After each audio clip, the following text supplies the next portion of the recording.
Hi everyone, I'm Rachel Adams. I'm an independent curator based in Austin, Texas. And I'm hoping this works. Okay. On a far wandering walk, 1,000 usable thoughts occur to me. Walking for me is not only healthy, it is of service. Not only lovely, but also useful. It comforts, delights, and refreshes me, is a pleasure for me, but it also spurs me on and allures me to further creation. Oh, it is moving, sorry. Much of the work in this exhibition is documentation of events, performances, sculptures, and quite honestly, walks. Richard Long has said, "I wanted to make nature the subject of my work, but in new ways. I started working outside with natural materials, and this evolved into the idea of making sculpture by walking." Michael Ryan also makes art by walking. He has been mapping the encounters with cities since the 80s. He finds and collects patterns that constitute the human mark. For this work, the artist carts around large pieces of plexi, placing them on top of stains and tracing them, then creating drawings and sculptures. Vito Acconci explored his body's occupancy of public space through the execution of preconceived actions and activities. In this piece, executed daily over 1 month, the artist followed one randomly chosen stranger through the streets of New York until he entered a private location.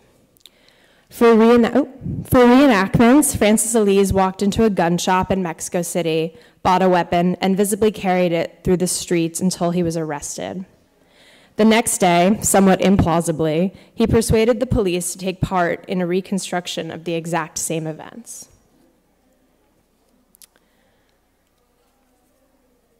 Walker has said, "Being in an actual landscape alone, walking had a tendency to amplify my sense of self.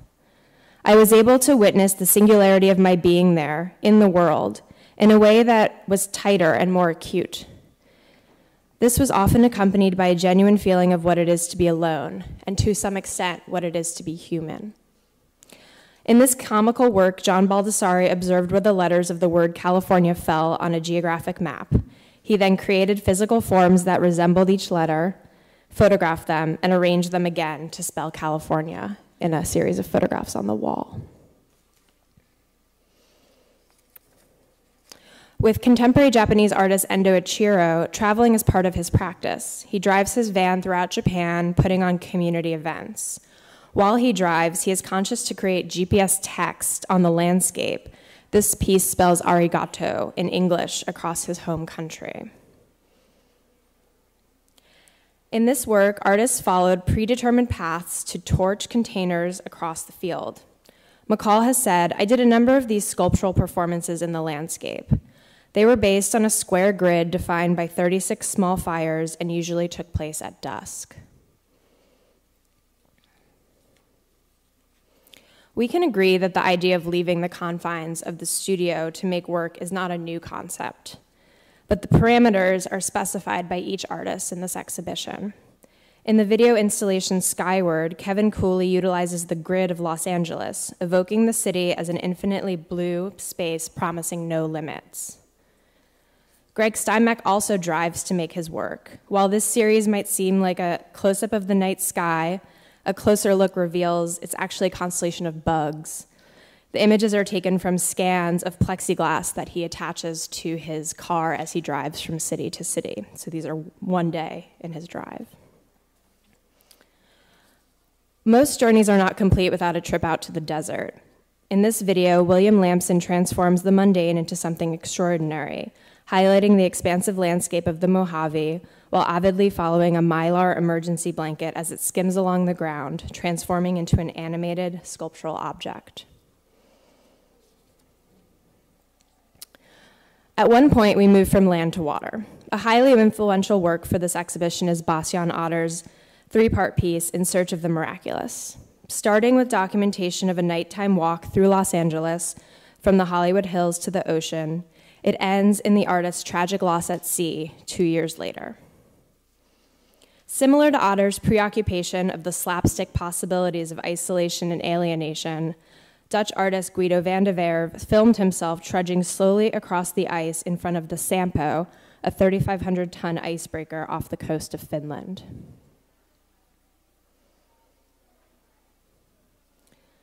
Then there is Janine Antoni's touch. This video is a prime example of trying to reach that place that can never be reached. By returning to her childhood home on Grand Bahama Island, the artist attempts to walk on water while also walking on the horizon.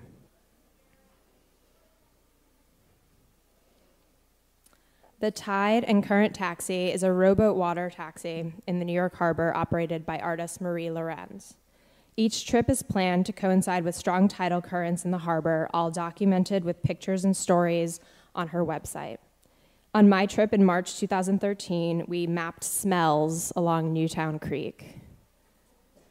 Returning to land and to our feet, participatory walking events are also inherent in this exhibition. Fallen Fruit maps all the fruit trees that grow in and over public space. They take visitors out into the street, walking, mapping, and picking fruit that is public property. With Toulous's Smellscapes, participants are challenged to explore neighborhoods on foot and nose first, alert to the power of smell in a quest to find and collect scratch and sniff playing cards infused with location-specific scents. They return the evidence to the gallery and then map it. The Cave and Mountain Tour is an interpretive group exploration of undiscovered caves and unclimbed mountains within urban landscapes. These natural wonders exist in our cities and suburbs, and more importantly, in the often ignored summits and caverns of our adult minds. Finally, what does it mean to walk or wander in another person's shoes or through their thoughts? Through this wanderlust journey, the visitor will have done just that, literally. They will have put on Mads Linnerup's flip-flops to walk through the gallery and view the exhibition. Thank you.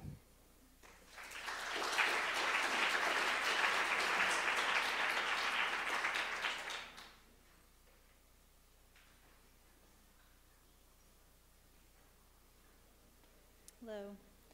Everybody hear me all right? No? Is that better? Okay. Thank you. So I'm Sarah Roberts. I'm a curator at SFMOMA, and I was the lead author and project director for the Rauschenberg Research Project.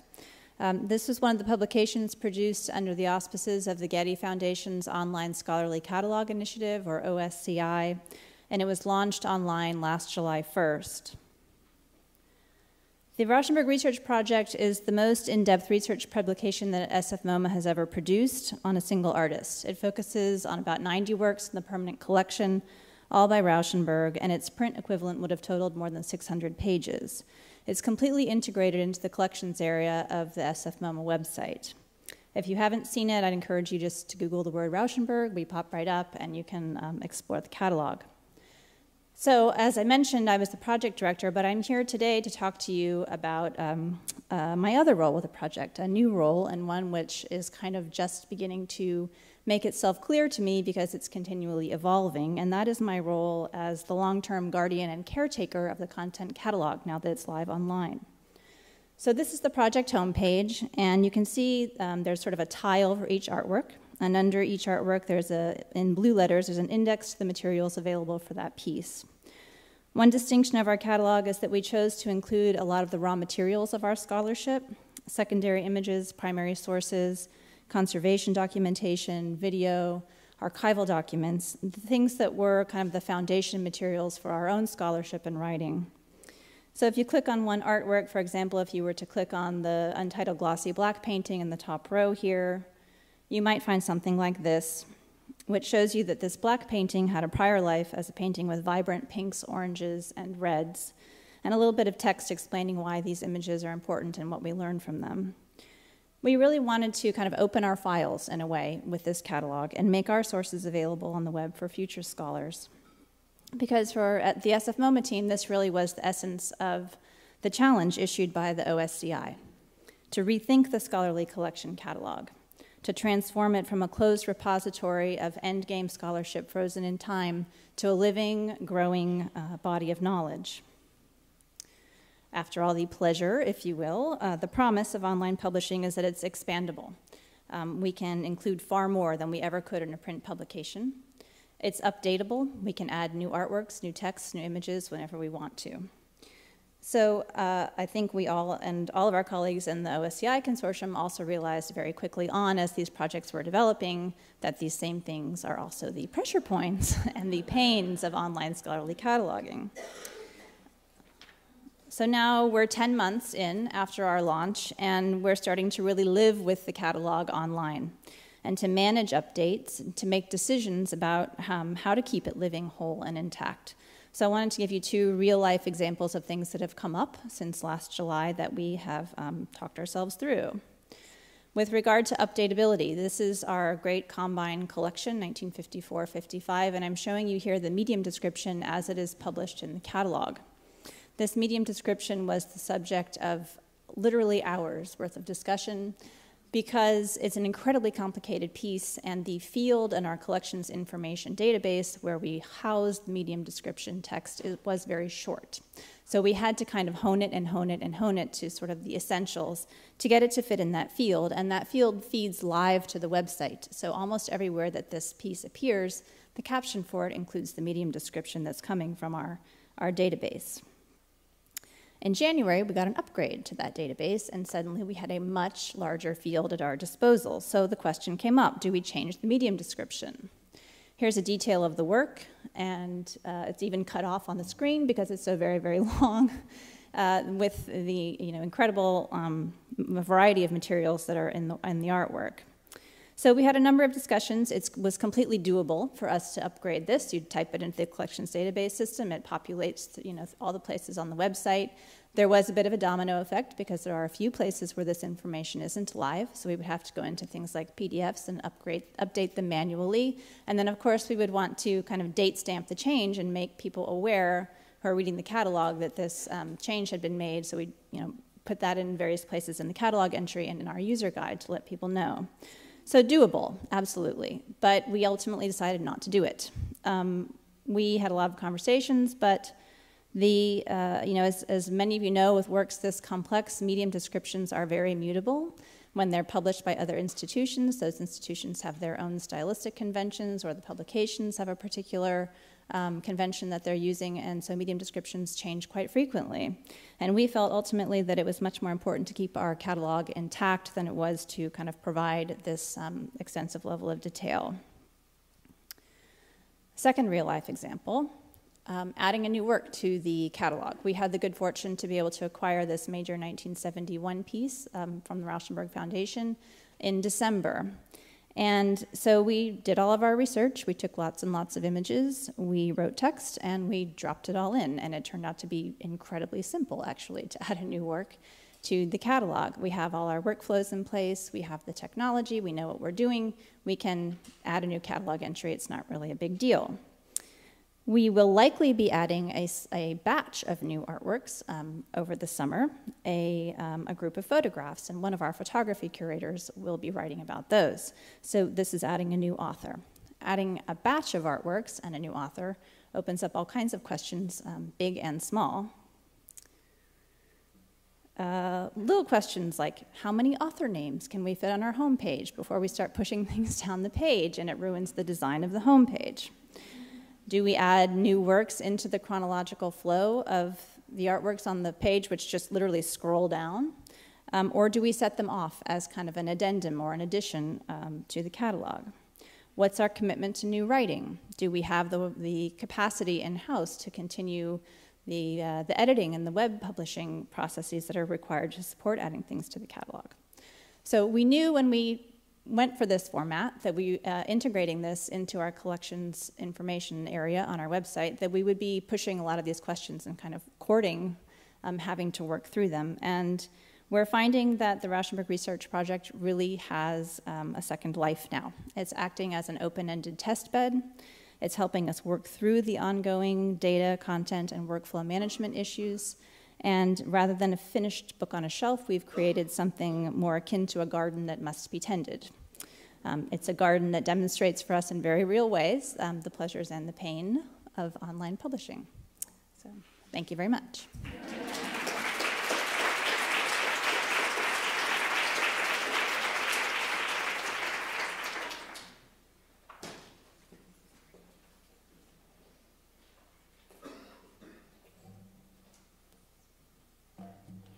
Hi, everyone.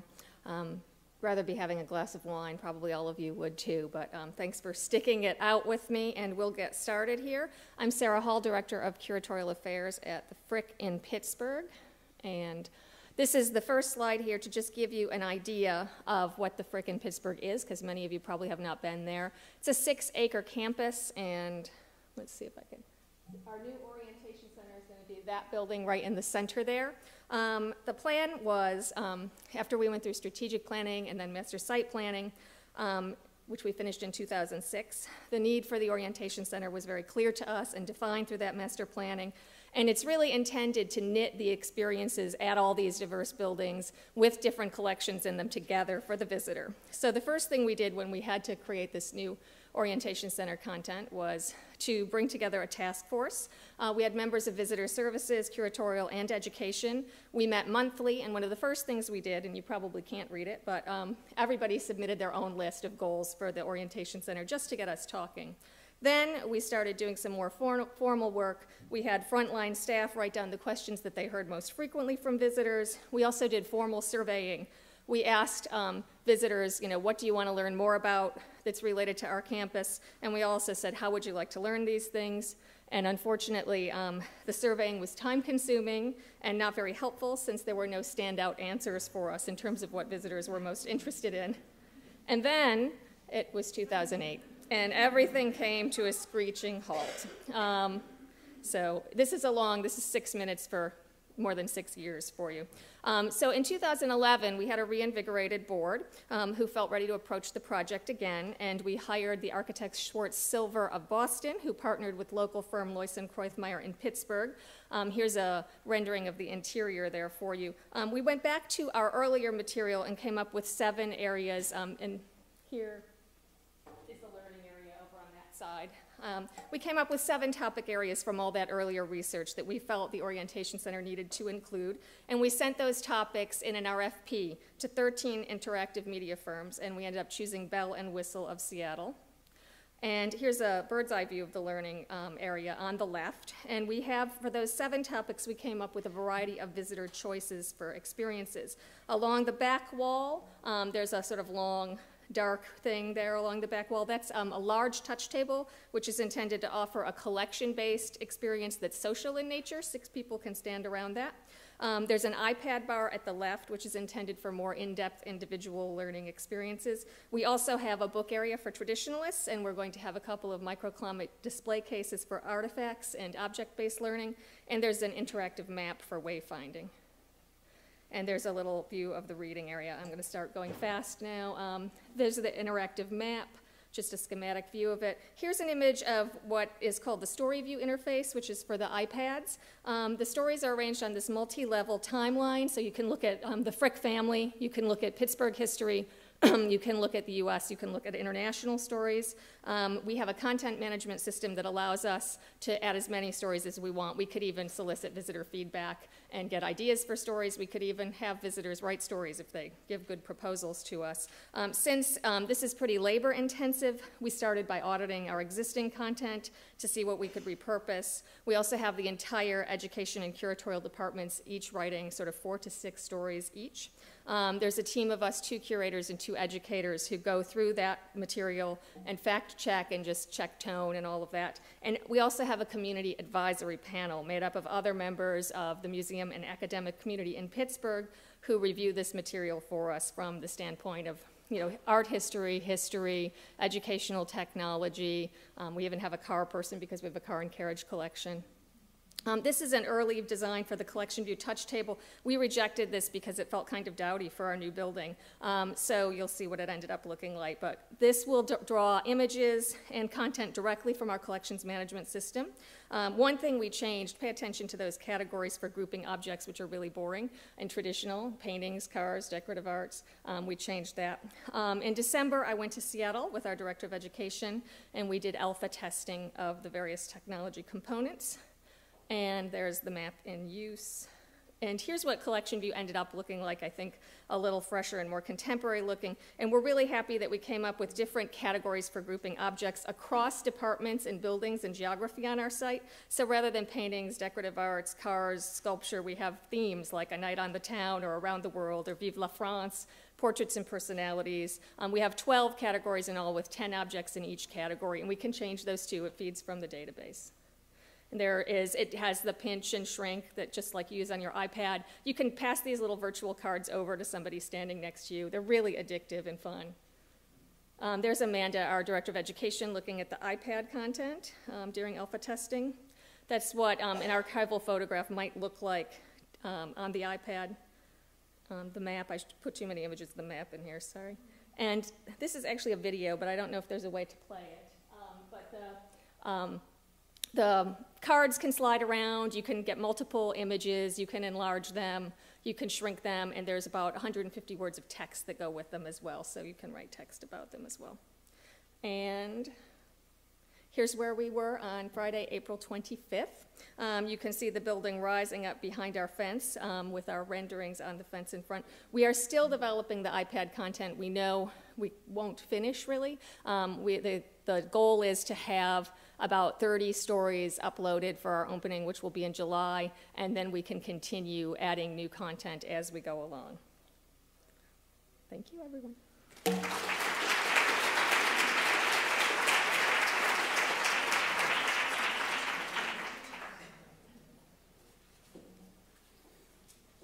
Hi, I'm Graham Betcher, and I'm the Curator of American Art at the Birmingham Museum of Art. It's my pleasure to speak with you this afternoon about an exhibition that I'm working on the Viking revival in American art. This morning someone misheard me and thought I was talking about the biking revival, which would make an interesting exhibition perhaps, though not one that I'm curating presently. The Viking revival, my interest in this grew out of a paper that I gave at the MFA in Boston back in 2008.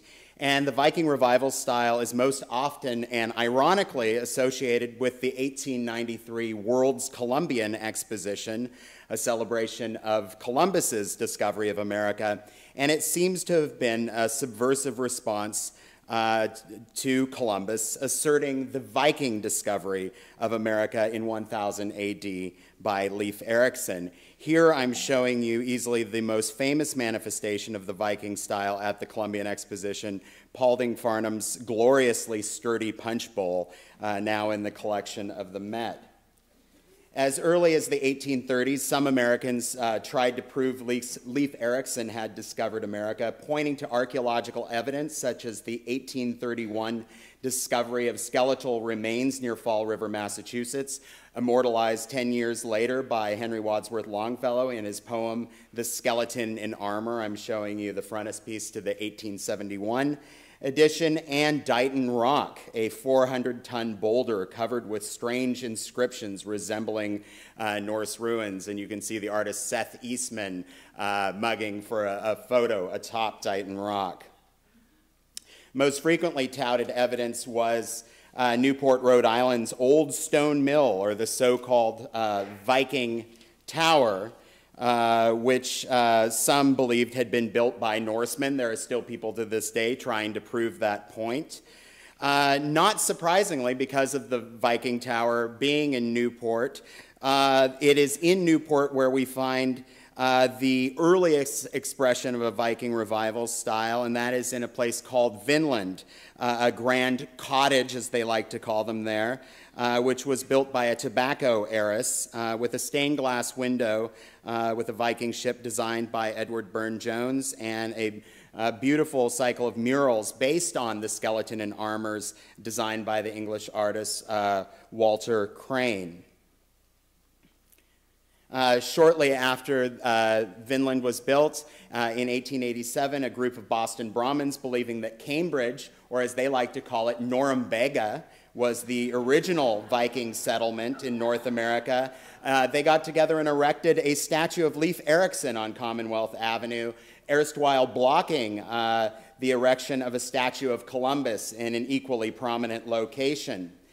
Interest in Viking motifs quickly found their way to silver. On the left, you can see that this is a souvenir spoon retailed by Daniel Lowe of Salem, Massachusetts. They've simply reproduced Anne Whitney's sculpture of Leif Erikson in silver, and the handle is meant to represent the oar of a Viking ship. And on the right, a yachting trophy circa 1892 with glorious Viking motifs.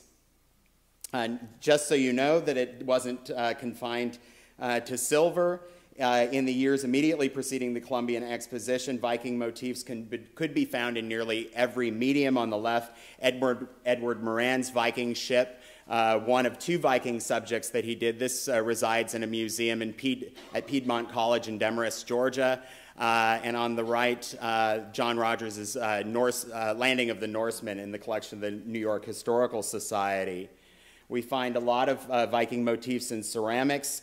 This is Susan Frackleton's Viking pitcher, which is inscribed with the names of various Viking explorers, and it says "Skald to the Vikings," essentially, you know, cheers to the Vikings, but created at precisely the moment of the World's Columbian Exposition, so we know who she sided with.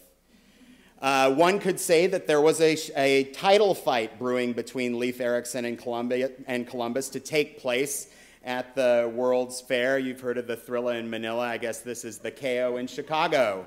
And this cartoon illustrates that point. Who did discover America? And you've got Leif Erikson and Christopher Columbus duking it out, and the referee is a female personification of the city of Chicago. Norway had a major presence at the fair, sending a Viking ship simply called the Viking, which eclipsed in popularity the replicas of the Nina, the Pinta, and the Santa Maria sent by Spain. I'm sure they were quite upset. The Norwegian government also displayed a painting by Christian Krogh entitled Leif Erikson Discovering America. Let there be no doubt. It was also at the fair where Tiffany and Company introduced their Viking line designed by Paulding Farnham. Paulding Farnham's designs are based on a sophisticated understanding of ancient Norse motifs, lest there be any doubt. I'm showing you this comparison, the head from the Oseberg Viking ship and one of Paulding Farnham's designs for a match safe, which was shown at the fair. A later Viking vase by Farnham for the 1901 Buffalo Exposition, and a Viking brooch from 1000 AD in the collection of the Met. You can see the stylistic similarities, and some other just glorious examples of Paulding Farnham's work, really the leading figure in expressions of the Norse style in silver. And my very favorite piece, this dressing table and chair with narwhal tusks. Fabulous. Also, there were cheaper expressions of the Viking style for a mass market. This is a centerpiece by Gorham, which we recently acquired for our collection in Birmingham. And then there was the Viking silver line made by Benedict Manufacturing Company, and they called this a decorative application of the Viking age. That's how they advertised it. And they made everything from letter openers and to bookends and clocks. And then, of course, we have great examples of Viking furniture on the left, a chair designed by Louis Comfort Tiffany, and on the right, for comparison, a chair by Lars Konsarvik, a Norwegian designer. And then perhaps the most Viking of the furniture makers was a Swedish-born American designer and craftsman named Carl von Reidingsvard. I'm showing you on the right a mantelpiece that he designed, and on the left a detail of the Oseberg Viking ship from circa 800, so you can see his design inspiration. And in a magazine of January 1918, Good Furniture magazine, they described von Reidingsvard's work Rydingssvard's work, that's a mouthful, saying, Von Rydingssvard, on the other hand, is a descendant of the Danish Vikings and is of powerful stature, characteristic of his northern stock. The furniture he makes displays great manual force as well as artistic judgments. Its heavy lines and deeply cut decorative ornamentation give it vigorous yet mystic character of the northern Gothic churches and ancient Danish homes. So just so you know, they spoke of this in Viking terms at the time that it was made. Plenty of examples in ceramics, many of them just simply adorned with Viking ships. And then finally, and most curiously, Norse pottery, made in Edgerton, Wisconsin, which they reproduced bronze pieces that were made in bronze found in Viking hoards. So they were looking at actual Viking artifacts and reproducing them in ceramics. And I should just end by saying that just as the Viking revival was waning, that it was at that moment that we find the onset of Scandinavian modernism, which is, of course, the most enduring and influential import from the North in this country, at least. So thank you.